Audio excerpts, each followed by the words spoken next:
I'm Chris Delion, and my focus lately has been helping people untangle the knots around how doing business right, in terms of promoting their work, in terms of charging for the work, charging appropriately, sustainably for the work, is often really doing other people a favor. Maybe you find yourself self-sabotaging your own work, or you find yourself making a thing and then quietly sitting on it. I've known a lot of really smart, creative, good people who unfortunately don't keep doing the work that they do best. Maybe you're trying to keep your runway going. Maybe you have already done some great work. As part of exploring this space, I realized that there's more to the territory than I could possibly cover. So what I've done is I've brought together a bunch of great people from my network. We came together because we want to help you. We know that you're stuck on some things that we used to feel stuck on, or we still have peers we help work through these challenges. We're going to arrange a panel of us. We're going to go through and discuss a series of questions, even if it's not related to games, right? That's part of the cool thing about this panel. We're going to bring together voices who, even though we might have a games background as part of how we found each other, a lot of it's going to apply in more general ways to freelancing, to small business, to being a solopreneur.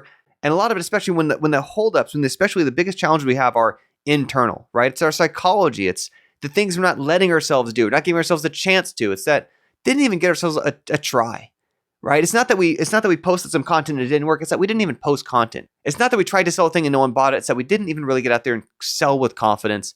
And that confidence, as my friend Sid likes to put it, confidence translates to speed, right? Confidence translates to efficiency. When you feel clarity on feeling like you're doing the right thing the right way, it's just so much easier to get so much more done in less time.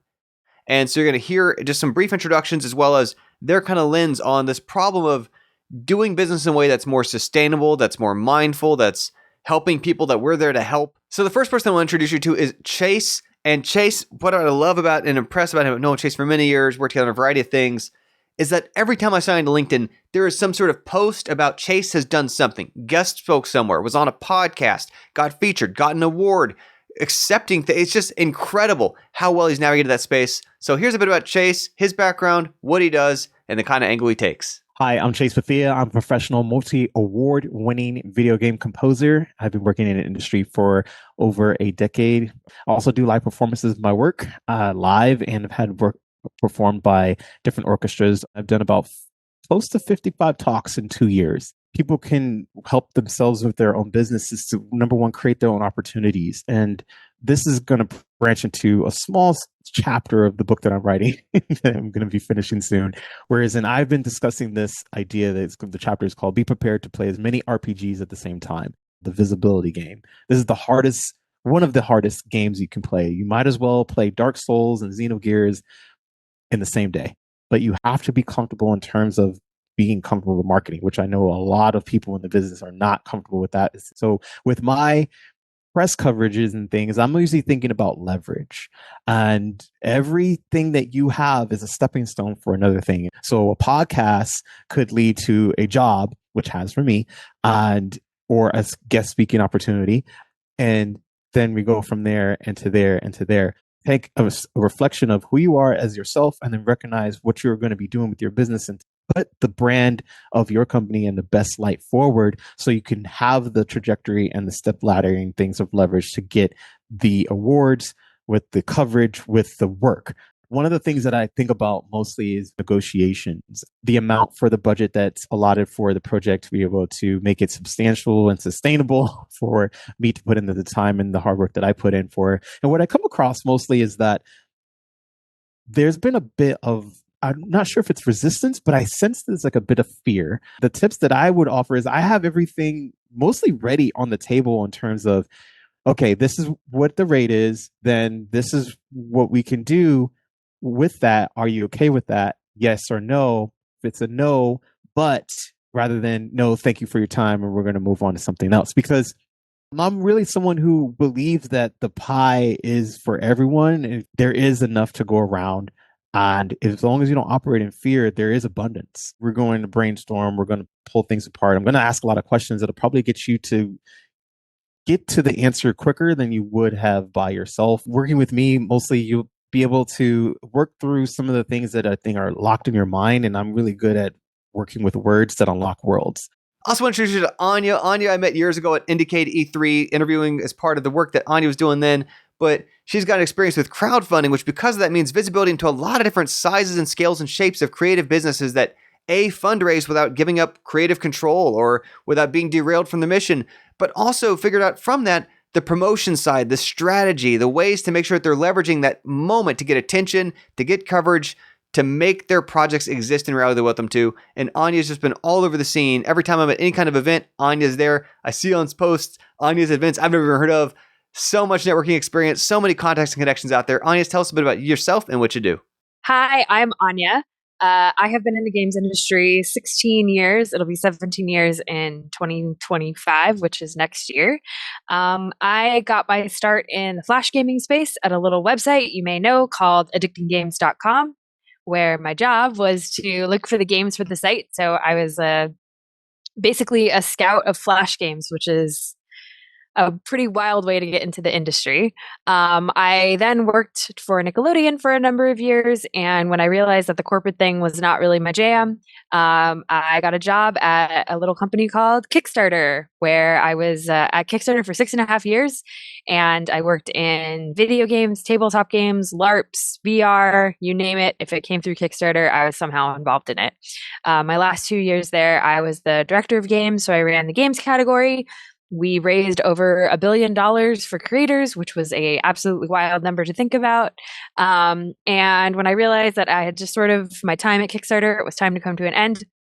I worked for another company called BackerKit, which did ads and Pledge Manager. And at that point, they were starting a crowdfunding platform, which was really wild to think about.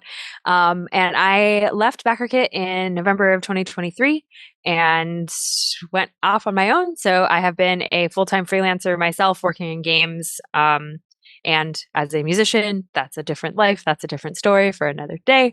So I work for myself. I'm a freelancer. I've been doing it for about a year at this point. It's November 2024.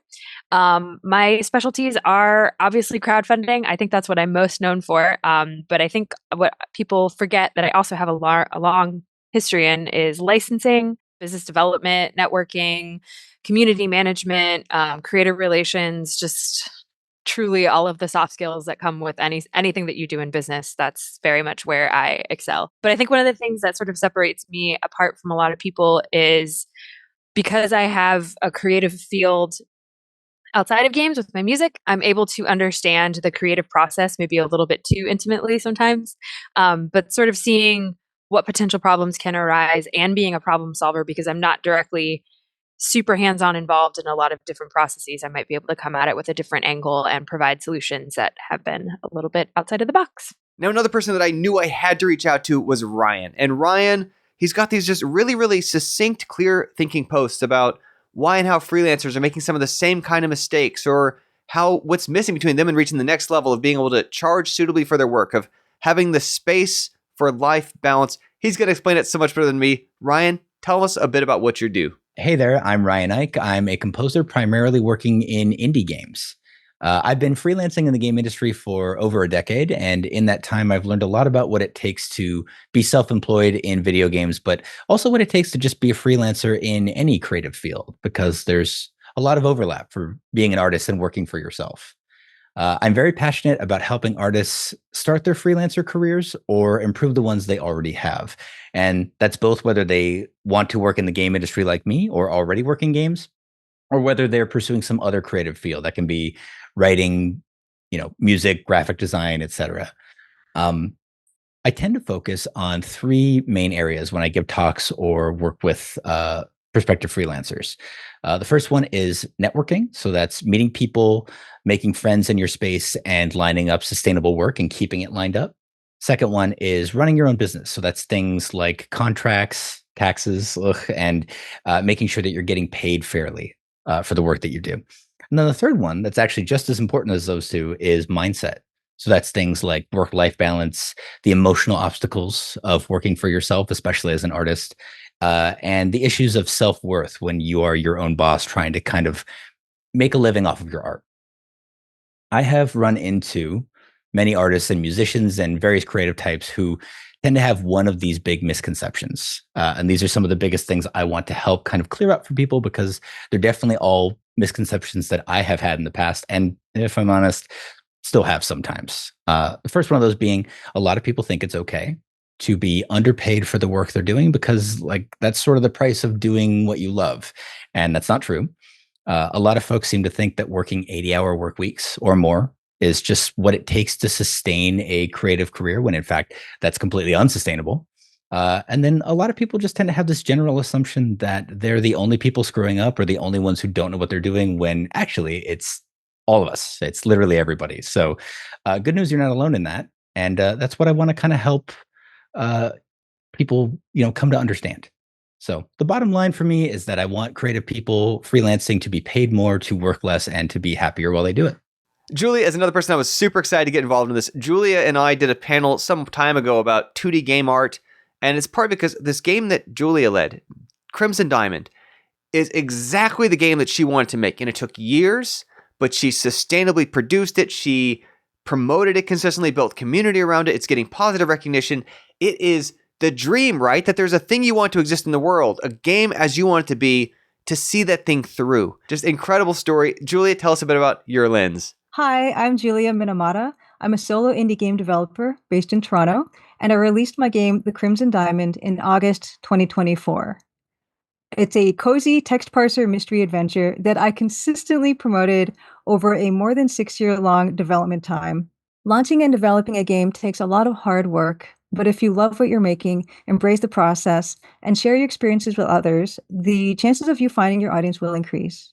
On our panel, I will discuss how to foster community engagement, why I think my game was received as well as how to sustain yourself over a lengthy development process, and the benefits of sharing your work enthusiastically with others that extend far beyond the game that you're currently working on.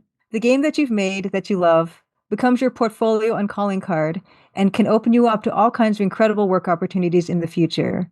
Keep an eye out for the video. You won't want to miss it. And of course, I'm also one of the people who are in this group answering these questions. So we've had these bad experiences sometimes in our past. We've seen business factors take down companies and projects that we liked. We've seen business derail things that were done for the right reason. But realizing that doesn't mean that promoting stuff, doesn't mean that selling stuff, that putting a price and charging a fair price is wrong. Instead, it figures out what are the ways that are doing that are objectionable to us, and how do we do it in a different way we feel good about? See, a lot of my life is actually about reducing what we call moral stress. It's making sure that I'm doing something I believe is the right way to do it. Part of my story has been for the past decade, I've been running home team game dev, which is an approach and a format very different for how people learn game development that to me is just the right approach for a lot of people's situations. Not saying everybody's, but it's a different shape than what you're used to seeing. But I've found a way to consistently promote that, build that, maintain that, make it sustainable. And that to me is worth so much. And I want that, even if what you want to do is nothing like the shape of what I've done, untangling how at first I was very uncomfortable promoting more work. I was very uncomfortable in video. I was very uncomfortable with networking. I was very uncomfortable with lots of these kind of things about promoting or charging suitably high rates I'd have to sustain the work that I'm doing responsibly and paying others for their help and so on.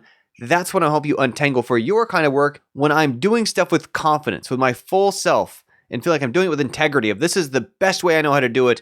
Then nothing holds me back from feeling like I am doing people a favor to make them aware of it. It's also a lens I want to borrow from this from one of my longtime friends. He was with us back with another conference I did years ago, Tim Ruswick. He made the point that if someone is glad you let them know about your thing to sell, right? They're happy they made the purchase. They don't regret it. Their life is better. Whether they were entertained or informed or it solved a problem they have, then they're not perceiving that as spam, right? That helped them. They're glad they found out about it. When we price appropriately, it's more likely to find its way to the people who it's most likely to be useful for. That when we charge what something is worth, we're more likely to actually get people who are using it, who are reading it, who are playing it, who are benefiting from it, than if we try to undersell things. It also means that we can continue to dedicate ourselves to our craft, to continue growing in that area. So keep an eye out on this channel, or perhaps one of the other channels of these other panelists. We're coming up in the near future. I don't want to put a date on it just yet, because it's going to depend on how long it goes through editing. We're going to record a group video. We're going to go through a series of questions. And by the way, if you want your questions considered and we haven't yet fired that off, check out in the description of this video a link to a forum where you can help let us know what kind of things you're working on, what kind of stage of the process, what kind of issues you're facing, and perhaps suggest some questions we can then discuss in our video panel coming up. And again, that stage is still just free general information we can throw out there. And then connected to that is going to be the opportunity if you want to then work with one of us. We're going to all come up with a kind of different separate plans for if you want to work with Anya, you want to work with Chase, if you want to work with Ryan, if you want to work with me, if you want to work with Julia, if you want to work with someone from our panel, we're going to have a simple intake form where you can apply. My hope, right, is out of hearing this panel, we're going to put together this free video of us answering some questions for just trying to help give some value for you. You're going to hear opportunities in there, again, to reconnect with us, to apply, to work with us one-on-one, to better, so get to know us and really understand your particular challenges, your particular circumstances, hoping to help get some people unstuck and moving forward on creating things you feel good about, promoting things you feel good about, sustainably finding ways to charge what it's worth so you can keep doing and creating the things that are most valuable and important to you.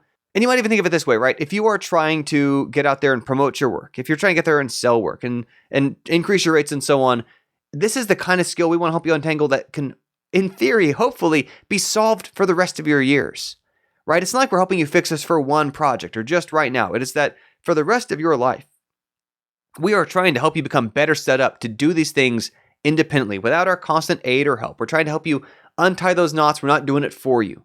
And so that's hopefully a chance where you can permanently increase your long-term opportunities. You can permanently increase the amount of people you're able to reach with your work. Even just for me recognizing how many more people I can reach with my work when I'm willing and able and comfortable charging for it, promoting it with confidence has just been a life-changing thing for me. And again, we want that for you as well. So stay tuned to this channel. Subscribe if you're not already. Check out the link below if you caught this video late. We may already link to the video panel if it's already happened, but we are so eager to share with you some thoughts. And again, if we haven't yet kicked off this video, do the form below to share some questions you'd like us to discuss.